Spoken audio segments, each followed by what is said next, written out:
അറസ്റ്റിലാകുന്ന മന്ത്രിമാരെ സ്ഥാനത്ത് നിന്ന് നീക്കാൻ വ്യവസ്ഥ ചെയ്യുന്ന നിർണായക ഭരണഘടനാ ഭേദഗതി ബിൽ ഉടൻ ലോക്സഭയിൽ. 1 മാസത്തിലധികം തടവിൽ കഴിയേണ്ടി വരുന്ന മന്ത്രിമാർക്ക് സ്ഥാനം നഷ്ടപ്പെടും. പ്രധാനമന്ത്രിക്കും മുഖ്യമന്ത്രിക്കും ഉൾപ്പെടെ നിയമം ബാധകമാകും. കേന്ദ്ര ആഭ്യന്തരമന്ത്രി അമിത്ഷായാണ് ബില്ല് അവതരിപ്പിക്കുക. ബില്ല് കീറി പ്രതിഷേധിക്കാനാണ് പ്രതിപക്ഷ തീരുമാനം. സുരക്ഷയ്ക്കായി കൂടുതൽ മാർഷൽമാരെ സ്പീക്കർ നിയോഗിച്ചിട്ടുണ്ട്. വിവരങ്ങളുമായി ശരത് ലാൽ ചേരുന്നുണ്ട്. ശരത്ത്, നേരത്തെ പല ഘട്ടങ്ങളിലായി ഈ സർക്കാരിൻ്റെ കാലത്ത് തന്നെ വിവിധ മുഖ്യമന്ത്രിമാർ ജയിലിൽ പോകുന്ന സ്ഥിതി ഉണ്ടായിരുന്നു. അരവിന്ദ് കെജ്രിവാൾ ഉൾപ്പെടെ നമുക്കറിയാം. ഇത്തരം ഒരു സാഹചര്യത്തിൽ ഇങ്ങനെയൊരു ബില്ല് അവതരിപ്പിക്കുക ശക്തമായ പ്രതിഷേധത്തിന് കാരണമാവുകയും ചെയ്യും. എന്താണ് സ്ഥിതി? എന്തുകൊണ്ട് ഇങ്ങനെയൊരു ബില്ല്? ഹർഷൻ, അതുതന്നെയാണ് ഇപ്പോൾ വളരെ പ്രധാനപ്പെട്ട രാഷ്ട്രീയ തലത്തിൽ ഉയരുന്ന ചോദ്യം.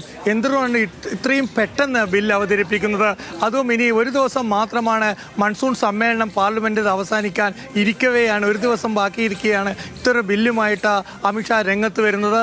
പ്രതിപക്ഷത്തിൻ്റെ പ്രധാനപ്പെട്ട ആരോപണം ഇത് 365 വകുപ്പ് പിന്നിൽ കൂടി കൊണ്ടുവരുന്നുള്ള നടപടിയാണ്. മുഖ്യമന്ത്രിയെ അയോഗ്യരാക്കി കഴിഞ്ഞാൽ, മുഖ്യമന്ത്രി രാജിവെച്ചാൽ മന്ത്രിസഭ തന്നെ പുറത്തു പോകേണ്ടി വരും. അതുകൊണ്ട് തന്നെയാണ് ഒരു ബിൽ കൊണ്ടുവരുന്നത് എന്നതാണ്. എന്നാൽ കോൺഗ്രസിലെ ഒരു വിഭാഗം സംശയിക്കുന്നത് ഇത് വോട്ട് ചോരി വിവാദം രാഹുൽ ഗാന്ധി രാജ്യമാകെ കത്തിപ്പടരുന്ന സാഹചര്യത്തിൽ, രാഹുൽ ഗാന്ധി ഉയർത്തിയ ആരോപണങ്ങൾ ജനങ്ങൾക്ക് സ്വീകാര്യത കൂടി വരുന്ന സാഹചര്യത്തിൽ അതിൽ നിന്ന് ശ്രദ്ധ തിരിക്കാനുള്ള ഒരു രാഷ്ട്രീയ ചർച്ചയ്ക്ക് വേണ്ടിയാണ് ഇത്തരം ഒരു ബിൽ എന്നാണ് കോൺഗ്രസിലെ മുതിർന്ന നേതാക്കൾ ഇപ്പോൾ ആരോപിക്കുന്നത്. കെ സി വേണുഗോപാൽ തന്നെ ഇക്കാര്യം വ്യക്തമാക്കി കഴിഞ്ഞു.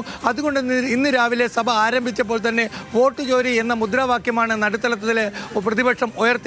ഇന്നിപ്പോൾ ലോക്സഭ 12 മണിക്ക് ശേഷം അല്പസമയം മുമ്പാണ് ലോക്സഭ ആരംഭിച്ചത്. അതിലിപ്പോൾ സർക്കാരിൻ്റെ ബിസിനസ്സാണ് ഇപ്പോൾ നടക്കുന്നത്. വിവിധ സ്റ്റാൻഡിംഗ് കമ്മിറ്റികളുടെ റിപ്പോർട്ടാണ് ഇപ്പോൾ നടക്കുന്നത്. സ്പീക്കർ പാനലുള്ള മോഹനൻ MP ആണ് ഇപ്പോൾ സഭ നിയന്ത്രിക്കുന്നത്. ഏതായാലും അമിത്ഷാ വരുമ്പോൾ സ്പീക്കർ സഭയിലേക്ക് വരും എന്ന് തന്നെയാണ് നമുക്ക് കരുതാൻ കഴിയുക. ഏതായാലും നാടകീയ രംഗങ്ങൾക്ക് സഭ സാക്ഷ്യം വഹിക്കും. പ്രതിപക്ഷം ബില്ല് അവതരണത്തെ തടസ്സപ്പെടുമെന്ന് പ്രഖ്യാപിച്ചിട്ടുണ്ട്. ബില്ല് കീറിയെറിയുമെന്ന് പ്രഖ്യാപിച്ചിട്ടുണ്ട്. കാടത്ത ബില്ലെന്ന് പ്രഖ്യാപിച്ചിട്ടുണ്ട്. അതുകൊണ്ട് തന്നെ അമിത്ഷാ ഇത് അവതരിപ്പിക്കുമ്പോൾ കൂടുതൽ സുരക്ഷാ സംവിധാനങ്ങൾ ലോക്സഭയിൽ ഏർപ്പെടുത്തിയിട്ടുണ്ട്. സ്പീക്കറുടെ കസേരയ്ക്കും തൊട്ടു താഴെ ലോക്സഭാ സെക്രട്ടറിക്കും മാർഷൽമാരുടെ അകമ്പടിയുണ്ട്. ഏതായാലും സംഘർഷഭരിതമായ അന്തരീക്ഷമാണ് സഭയിൽ ഇപ്പോൾ ഉള്ളത് എന്ന് പറയാതിരിക്കാൻ കഴിയില്ല. ഹർഷൻ, തീർച്ചയായും ഈ ആർട്ടിക്കിൾ 365 വ്യാഖ്യാനിച്ച് ആ നിലയ്ക്ക് ഒരു സർക്കാരിനെ അട്ടിമറിക്കുക എന്നത് സങ്കീർണമായ ഒരു പ്രക്രിയയാണ്. മാത്രമല്ല അതിൽ കോടതിയുടെ ഇടപെടലുണ്ടാകും, നിയമ പോരാട്ടമുണ്ടാകും, ഇങ്ങനെ പലതും സംഭവിക്കാനുള്ള സാധ്യതയുണ്ട്. ഒരു ഫെഡറൽ സംവിധാനത്തെ അട്ടിമറിച്ചുകൊണ്ട് പക്ഷേ ഒരു സംസ്ഥാനത്തിൻ്റെ ഭരണത്തെ സമ്പൂർണ്ണമായി നിയന്ത്രിക്കാൻ കഴിയുന്ന മറ്റ് സംവിധാനങ്ങൾ തൽക്കാലം കേന്ദ്ര സർക്കാരിൻ്റെ കയ്യിലുണ്ട്. അതിപ്പോൾ എൻഫോഴ്സ്മെൻറ്റ് ഡയറക്ടറേറ്റ് ആയാലും CBI ആയാലും ഇൻകം ടാക്സ് ആയാലും ഒക്കെ അങ്ങനെ പല വകുപ്പുകൾ ഈ നിലയ്ക്ക് ഇടപെടൽ ശേഷിയുള്ള വകുപ്പുകളാക്കി ആ വകുപ്പുകളെ തന്നെ ശാക്തീകരിച്ചിട്ടുണ്ട് കേന്ദ്ര സർക്കാർ. ഇത്തരം ഒരു സാഹചര്യത്തിൽ എല്ലാ സംസ്ഥാനങ്ങളും എല്ലാ പ്രതിപക്ഷ പാർട്ടികളും ഭയക്കുന്നത്, അത്തരം പ്രതിപക്ഷ പാർട്ടികൾ ഭയക്കുന്ന സംസ്ഥാനങ്ങളിലേക്ക് നേരിട്ട് വളരെ പെട്ടെന്ന് ഇടപെടൽ നടത്താനും ആ സർക്കാരിനെയോ ആ മന്ത്രിസഭയെ തന്നെയോ അട്ടിമറിക്കാനും ഒക്കെ ഇത്തരം ചില കേസുകളിലൂടെ മാത്രം കഴിയുമെന്ന ഒരു സ്ഥിതി ഉണ്ടാവും. ആ ഭയം തന്നെയല്ലേ പ്രതിപക്ഷത്തെ ശക്തമായ എതിർപ്പിന് പ്രേരിപ്പിക്കുന്നത്?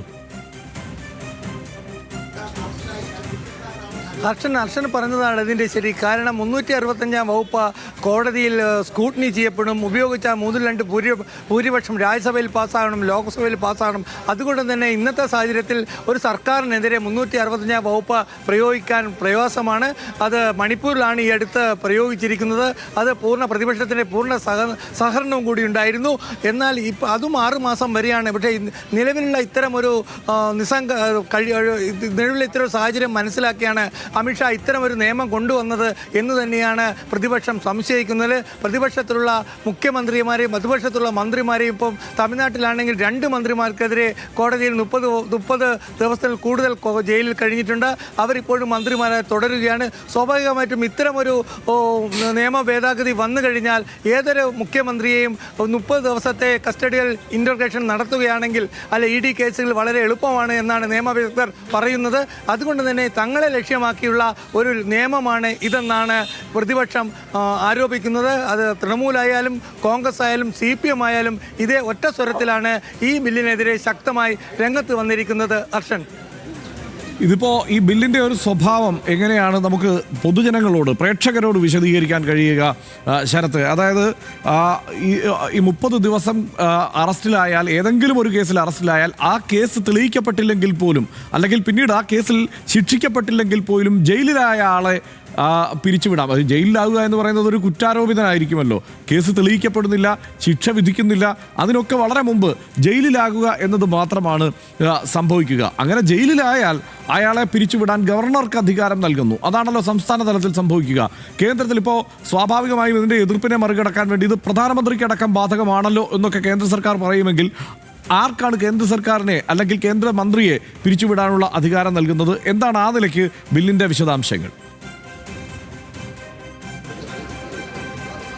ദർശൻ, ബില്ലിലെ പ്രധാനപ്പെട്ട 5 വ്യവസ്ഥകളാണ് പ്രധാനപ്പെട്ട വ്യവസ്ഥകളായി ഉന്നയിച്ചിരിക്കുന്നത്, അല്ലെങ്കിൽ നിജപ്പെടുത്തിയിരിക്കുന്നത്. അതിൽ പ്രധാനപ്പെട്ട വിഷയം 5 വർഷം ഭാരതീയ ന്യായ സംഹിത BNSൽ 5 വർഷം വരെ ശിക്ഷ ലഭിക്കാവുന്ന കുറ്റത്തിൻ്റെ പേരിൽ അതോ അതിന് മുകളിലുള്ള കുറ്റത്തിൻ്റെ പേരിലോ 30 ദിവസം കസ്റ്റോഡിയൽ ചോദ്യം ചെയ്യലിന് വിധേയമായാൽ, അല്ലെങ്കിൽ കസ്റ്റഡിയിൽ എടുക്കപ്പെട്ടാൽ ആ സമയം അദ്ദേഹത്തെ മന്ത്രിയാണ്, സംസ്ഥാനതല മന്ത്രിയാണെങ്കിൽ അദ്ദേഹത്തെ മുഖ്യമന്ത്രി പുറത്താക്കി ശുപാർശ ചെയ്ത് ഗവർണർക്ക് നൽകണം.